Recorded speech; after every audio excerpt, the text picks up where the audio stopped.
Good morning students. बेटा आज हम जो टॉपिक पढ़ने वाले हैं, ठीक है, चैप्टर 10 का, that is the 10.3 microbes in sewage treatment.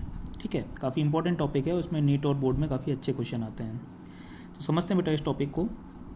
इसमें जैसे कुछ चीज़ें मैंने अंडरलाइन कर रखी हैं, सिर्फ हमको मोस्टली उन्हीं पे फोकस करना है। ठीक है, माइक्रोब्स तो हम जानते ही हैं, माइक्रो ऑर्गेनिज्म की बात कर रहा है सीवेज। ठीक है, तो इसमें पहले सीवेज की आपको डेफिनेशन आनी चाहिए। तो लिखा है A major component of this waste water is human excreta. This municipal waste water is called sewage. जैसे हम जानते हैं बेटा, हमारे घर से जितना भी जो पानी, जो गंदा पानी होता है, ठीक है, चाहे वो हमारे टॉयलेट्स का हो, चाहे हमारे बर्तन धोने का हो, चाहे कोई भी पानी होता है, ठीक है, जो कि हम उसको रिलीज़ करते हैं पाइपलाइन के थ्रू, जो म्यूनसिपलिटी पाइपलाइन ले जाती हैं, ठीक है, जिसके अंदर बहुत सारा वेस्ट होता है, उस वेस्ट को हम क्या बोलते हैं? सीवेज। ठीक है, तो लिखा है a major component of this waste water is human excreta. Mostly उसमें क्या होते हैं? हमारे ह्यूमन एक्सक्रीटा, स्टूल जो पास आउट होता है वो, और इसी म्यूनिसिपल वेस्ट वाटर को हम सीवेज बोलते हैं। क्या मिलता है बेटा इसके अंदर? It contain large amount of organic matter and microbes. ठीक है, ऑर्गेनिक मैटर मतलब जो हमने ह्यूमन एक्सक्रीटा वगैरह रिलीज किया या सारी चीज़, उसके अंदर बहुत सारा ऑर्गेनिक मैटर होगा, जिसको ये माइक्रोब क्या करते हैं? डिकम्पोज करते हैं। ठीक है, और माइक्रो ऑर्गेनिज्म तो होंगे ही होंगे। फिर बेटा इसमें आगे अगर हम देखते हैं तो जो लास्ट लाइन लिखी है, before disposal hand sewage is treated in sewage treatment plant STP to make it let polluting. इसका मतलब है कि अगर इस गंदे पानी को हम म्यूनिसिपल जो पाइपलाइंस होती हैं, ठीक है, जो उनका गटर सिस्टम होता है, अगर डायरेक्ट इस गंदे पानी को, इस सीवेज को अगर वो ले जाके डायरेक्ट जो वाटर बॉडीज़ होती हैं, जैसे रिवर्स है, ठीक है, लेक्स है, पॉन्ड्स, उसमें डायरेक्ट रिलीज़ कर दी तो क्या होगा बेटा? वो वाटर भी क्या हो जाएगा? पॉल्यूटेड हो जाएगा। ठीक है, तो उससे डिसीज़ होने के चांसेस काफ़ी ज़्यादा होंगे, वाटर बॉर्न डिसीज़ हो जाएंगी।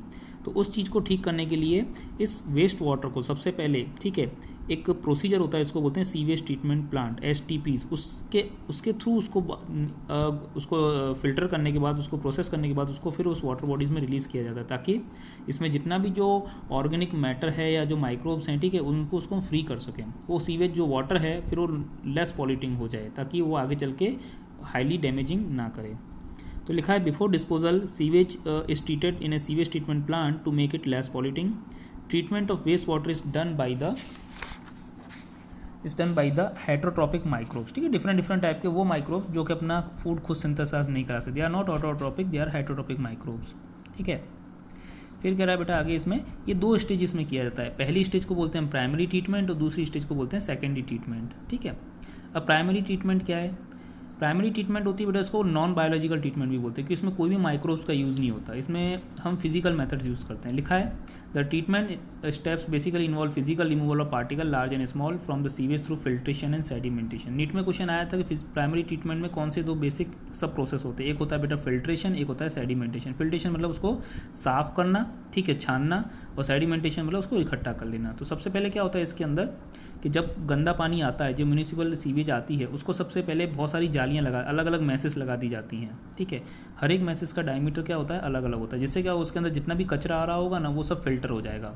फिर जो गंदा पानी आगे जाएगा, उस गंदे पानी को एक कुआं जैसा बनाते हैं, उस कुएं के अंदर उसको गिराया जाता है, जिसमें क्या होगा? जितने छोटे मोटे अंदर पत्थर होंगे, पेबल्स होंगे, ठीक है, वो सब क्या हो जाएंगे? नीचे सेडिमेंट हो जाएंगे अपनी वेट के कारण, और फिर वो कुआं जैसा भर जाएगा पूरा पानी से, और फिर वो पानी आगे की तरफ निकल जाएगा। ठीक है, तो इसमें यही लिखा है these are remove in stages. Initially floating debris is remove by sequential filtration. जैसे मैंने बताया, अलग अलग जालियाँ लगी रहती हैं, और हर जाली के अंदर जो जैसे जैसे पार्टिकल की साइज़ होगी वो फंसता हुआ चला जाएगा। Then the grit, soil and pebbles are remove by sedimentation. और उसके अंदर जो रेती है, जो छोटे छोटे पत्थर्स हैं, कंकड़ हैं, ठीक है, वो सारे के सारे बेटा उस कुएं के अंदर नीचे गिरेंगे और उसी के अंदर भरे रह जाएंगे। पानी जो कुआं भर जाएगा, सिर्फ पानी उसमें से आगे बढ़ जाएगा। All solid that settle down from the primary sludge. ये बेटा जो कुएं के अंदर जितने भी जो ग्रिट है, सॉइल्स है, पेबल्स है, जो इकट्ठे हो गए हैं, उसको हम बोलते हैं primary sludge. And the supernatant from the effluent. और जो पानी उभर के, जो गंदा पानी है, जो केवल पानी रह गया अंदर, ठीक है, वो जो उभर के जो आगे की तरफ जा रहा है, उसको बोलते हैं हम इफ्लुएंट। इसको हम प्राइमरी इफ्लुएंट भी बोल सकते हैं। The effluent from the primary settling tank is taken for secondary treatment. अब तक जो पूरा सीवेज आ रहा था, जिसके अंदर बहुत सारे, हो सकता है ब्रांचेस हों प्लांट्स की, ठीक है, हो सकता है उसमें बहुत सारे पत्थर थे, सब कुछ था, लेकिन अब हमने फिल्ट्रेशन, सीक्वेंशियल फिल्ट्रेशन और सेडिमेंट करने के कारण केवल उसमें अब पानी जो गंदा वाला पानी बचा है, सीवेज, केवल वही रह गया है, जिसको हम सेकेंडरी ट्रीटमेंट के लिए ले जा रहे हैं। बाकी सारी चीज़ें हमने ट्रैप कर ली हैं as the form of primary sludge and effluent. Now what is the secondary treatment? Secondary treatment को हम बायोलॉजिकल ट्रीटमेंट भी बोलते हैं। क्यों बेटा? क्योंकि इस वाले स्टेज के अंदर हम माइक्रोब्स का यूज़ करेंगे, ठीक है, इसलिए इसको हम अभी तक ऊपर वाली प्राइमरी ट्रीटमेंट के अंदर तो हमने कोई भी माइक्रोब्स का यूज़ नहीं किया, केवल हमने जालियाँ लगाई फिल्ट्रेशन के फॉर्म में और जो चीज़ें थी उनके वेट के कारण उनको सेडिमेंट किया, ठीक है, उनको इकट्ठा किया। लेकिन इस वाले प्रोसेस के अंदर हम माइक्रोब्स यूज़ करेंगे, इसलिए इसको हम सेकेंडरी ट्रीटमेंट भी बोलते हैं। द प्राइमरी इफ्लुएंट, जो बेटा पानी जो मैंने बताया जो कुएं के अंदर से उभर के आगे निकला है, इस पास इनटू लार्ज एरेशन टैंक, एक बड़ा सा कुआं होता है, ठीक है। एरेशन टैंक इसलिए बोला है कि उसके नीचे क्या लगी होती हैं, पाइप्स लगी होती हैं, जिनमें से एयर को बहुत तेज़ी से ब्लो किया जाता है अंदर, ठीक है। तो ये जो गंदा पानी है जो प्राइमरी ट्रीटमेंट से पास होके आया है, जिसको हम इफ्लुएंट बोल रहे थे, वो पानी को एक बड़े से टैंक में गिराया जाता है, ठीक है। फिर लिखा है आगे, where it is constantly agitated mechanically and air is pump into it, जिसके नीचे रोटर्स लगे होते हैं, उस पानी को बहुत तेज़ी से घुमाते हैं और नीचे क्या लगी होती हैं, पंप लगी होती हैं, जो एयर को उसके अंदर क्या करती हैं, ब्लो करती हैं, ठीक है। This allowed vigorous growth of the useful aerobic microbe into flocs, जिससे क्या होगा कि इसके अंदर ऑक्सीजन जा रही है तो एरोबिक कंडीशन क्रिएट होगी, जिससे क्या होगा, बहुत सारे जो माइक्रोब्स हैं, एरोबिक माइक्रोब्स हैं, उनकी कॉलोनी इसके अंदर ग्रो होना चालू होगी, जिसको हम फ्लॉक्स बोलते हैं। फ्लॉक्स में से क्या होता है बेटा, बैक्टीरिया भी ग्रो करता है और फंगस भी ग्रो करती है, दोनों मिलकर क्या बनाते हैं, फ्लॉक्स बनाते हैं। लिखा है what are flocs, masses of bacteria associated with fungal filament to form mesh like structure, ठीक है।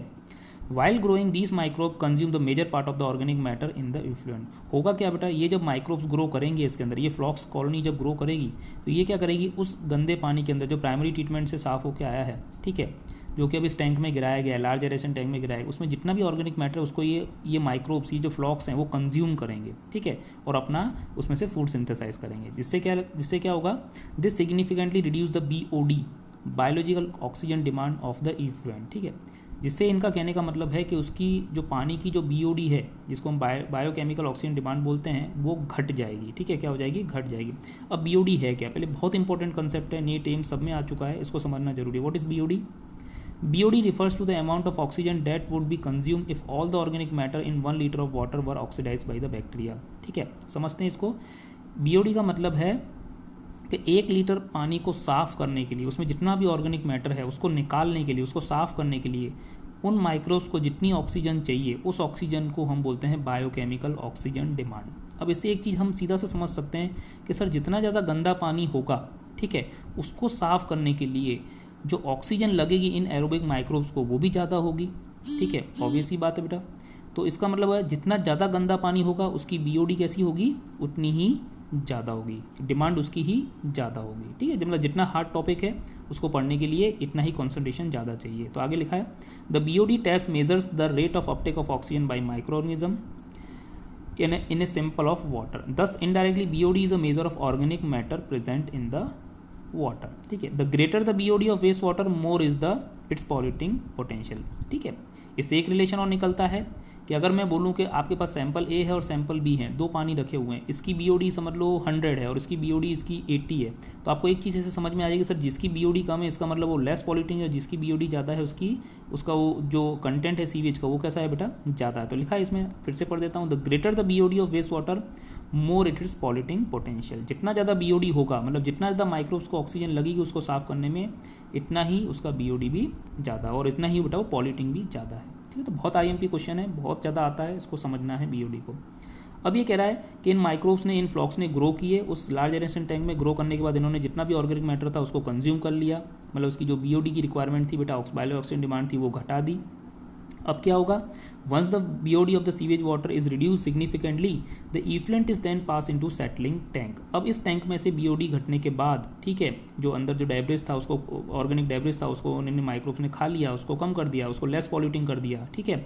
अब इस पानी को बेटा कहाँ ले जाते हैं हम, एक दूसरे टैंक में डाल देते हैं, इसको बोलते हैं हम सेटलिंग टैंक, ठीक है। तो आप इसमें एक चीज़ समझ पाए कि सबसे पहले सेकेंडरी ट्रीटमेंट के अंदर हमने लार्ज एरेशन टैंक में गिराया उस पानी को, जहाँ पे कॉलोनी ग्रो कराई एरोबिक माइक्रोब्स की, जिनको हमने फ्लॉक बोला। उन फ्लॉक ने क्या किया, उन फ्लॉक्स ने बायोलॉजिकल ऑक्सीजन डिमांड घटाई उस पानी की, मतलब जितना भी ऑर्गेनिक मैटर था उसको कंज्यूम कर लिया। अब इस पानी को हमने दूसरे टैंक में भेजा, उसको बोलते हैं settling tank.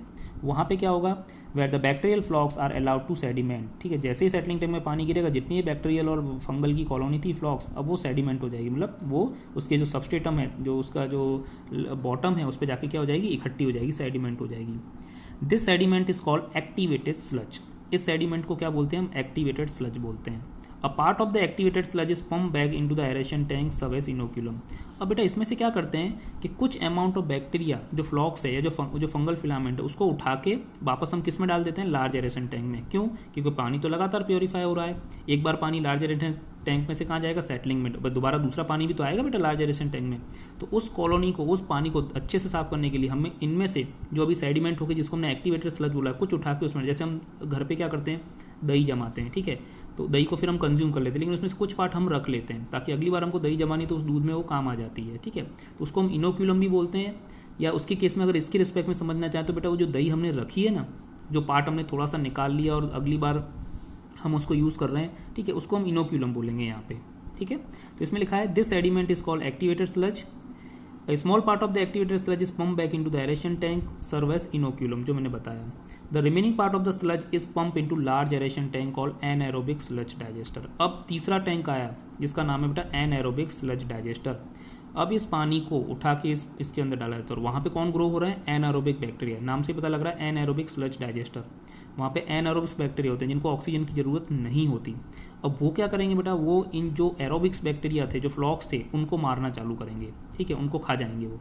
Here other kind of bacteria which grow anaerobically digest the bacteria and the fungal, ठीक है, इन द स्लज। जैसे मैंने बताया ये हेटेरोबिक बैक्टीरिया है, एनारोबिक बैक्टीरिया है, ये बेचारे इन फ्लॉक्स को मार के खा जाएंगे। During this digestion bacteria produce a mixture of gases. अब ये जो एनारोबिक बैक्टीरिया है ना, जब इन एरोबिक बैक्टीरियाज को और फंगल को, फ्लॉक्स को मारेंगे तो उस समय मिक्सचर ऑफ गैसेस प्रोड्यूस होती है, जैसे कि मीथेन, हाइड्रोजन सल्फाइड, ठीक है, कार्बन डाइऑक्साइड, ये सब गैस प्रोड्यूस होती है, जिसको कलेक्ट करके हम क्या बोलते हैं, बायोगैस। और उसको हम यूज़ कर सकते हैं किसके लिए, as a source of energy at is inflammable, ठीक है। उसको हम पाइप के थ्रू भेज सकते हैं जिससे हम गैस वगैरह जला सकते हैं, ठीक है, या फिर लाइटनिंग के लिए यूज़ कर सकते हैं, जिसको उसमें बायोगैस हम जानते ही हैं, ठीक है। तो ये चीज़ याद रखनी है। फिर लिखा है बेटा the effluent from the secondary treatment plant is generally, ठीक है, replace into natural water bodies like reverse and steam. अब ये जो पानी साफ हो गया है एनारोबिक्स स्लज डाइजेस्टर से जो पानी निकला है, इस पानी को हम इजीली किस में छोड़ सकते हैं, नदियों में, तालाबों में, ठीक है, झरनों के अंदर हम डाल सकते हैं। अब वो लेस पॉल्यूटिंग हो गया, ठीक है। जो पहले जब आया था प्राइमरी ट्रीटमेंट से, जो पहले पानी आया था उसमें और इस सीवेज में काफ़ी बहुत बड़ा डिफरेंस आ जाएगा, ठीक है। ये चीज़ आपको याद रखनी है। तो बेटा ये था सीवेज ट्रीटमेंट प्लांट की पूरी एक्शन। अब सामने वाले पेज पे कुछ चीज़ें लिखी हैं, ठीक है। इन्होंने एक यहाँ पे आपको एक aerial view of sewage plant बनाया है, ठीक है, जिसको आप देख सकते हो। कुछ यहाँ पे भी सेकेंडरी ट्रीटमेंट होते हुए दिखाया है, ठीक है। आप देख रहे हो एरेशन टैंक मैकेनिकली एजिटेट हो रही हैं सारी चीज़ें, ठीक है। तो इसको आप देख सकते हो फिगर को। यहाँ पे कुछ चीज़ें उन्होंने लिखी है सेकंड पैराग्राफ में। You are aware that due to increasing urbanisation sewage is being produce in much larger quantity than ever before. हम जानते हैं बेटा डेली जो सिटियों की जो एक्सपेंशन है वो बढ़ती चली जा रही है, अर्बनाइजेशन बढ़ता चला जा रहा है, ठीक है। तो जो प्रोडक्शन है सीवेज का वो भी ऑब्वियसली बेटा इंक्रीज होगा। तो इस चीज़ को इस सीवेज को मतलब नदियों को, तालाबों को गंदा करने से रोकने के लिए हमको सीवेज ट्रीटमेंट प्लांट की बहुत ज़्यादा ज़रूरत है, ठीक है। तो इसमें यही चीज़ समझाई गई है, जिससे क्या होगा, जितनी भी वाटर बॉर्न डिसीज़ हैं, ठीक है, जैसे कॉलेरा वगैरह है, ठीक है, डायरिया है, ये सब सारी चीज़ें, जितनी भी जो चीज़ें हैं उनसे हम अपने आप को बचा सकते हैं।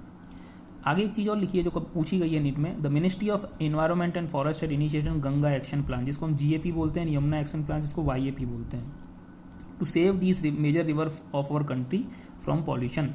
Under these plans, it is proposed to build a large number of sewage treatment plants so that only treated sewage may be discharged in the river. ठीक है, ये कहना चाह रहा है कि गवर्नमेंट ने ये जो मेजर रिवर्स हैं गंगा एंड यमुना, बेटा उसको प्रोटेक्ट करने के लिए Ganga action plan, Yamuna action plan बनाया, जिससे वो चाहते हैं कि जितना भी जो सीवेज है जो इन नदियों में जाके मिलता है, सबसे पहले वो सीवेज ट्रीटमेंट प्लांट के थ्रू होके पास हो, जिससे जो सीवेज है वो लेस पॉल्यूटिंग हो जाए, तब जाके इन रिवरों में जाए, ताकि उन रिवर्स को हम क्या है बेटा स्पॉइल होने से, ठीक है, और गंदा होने से क्या है उसको बचा सके, ताकि ये रिवर का जो वाटर वगैरह है वो कैसा हो सके, हम उसको यूजेबल फॉर्म में रख सकें, ठीक है।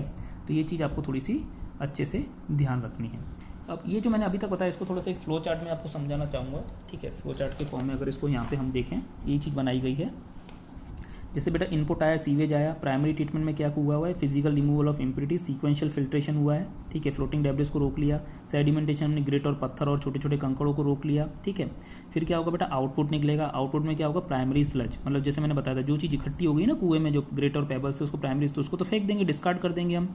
अब उसमें से जो पानी निकल के जा रहा है, जिसको हम प्राइमरी इफ्लुएंट बोल रहे हैं, ठीक है, उसको हम किस में ले जाएंगे, सेकेंडरी ट्रीटमेंट में ले जाएंगे। कहाँ ले जाएंगे बेटा, सेकेंडरी ट्रीटमेंट में ले जाएंगे। Aerobic decomposition of organic aerobic decomposition of organic matter by bacteria and fungi which form floc is carried out till BOD decrease and dissolve oxygen increase sufficiently.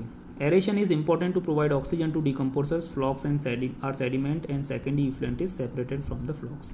Secondary treatment में आपको बताया कि बेटा आप इस जो प्राइमरी इफ्लुएंट आ रहा है इसको एक बड़े से टैंक में गिराओगे। टैंक में गिरने के बाद उसमें क्या करोगे, मैकेनिकली उसको एजिटेट करोगे, घुमाएगी मशीन उसको नीचे से ऑक्सीजन पंप किया जाएगा और क्या होगा उसमें फ्लॉक्स कॉलोनी ग्रो करेंगी जो क्या करेंगी बेटा उसकी BOD को रिड्यूस करेंगी।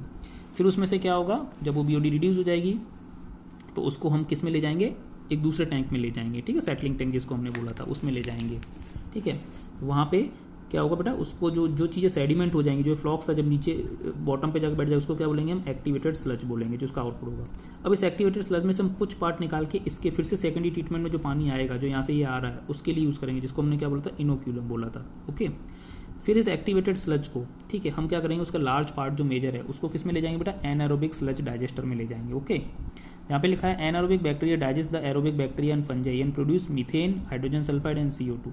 एक्टिवेटेड स्लज जब जाएगा एनारोबिक स्लज डाइजेस्ट में, यहाँ पे एनारोबिक बैक्टीरिया प्रेजेंट होंगे जो इन बाकी एरोबिक बैक्टीरिया को मार के खा जाएंगे।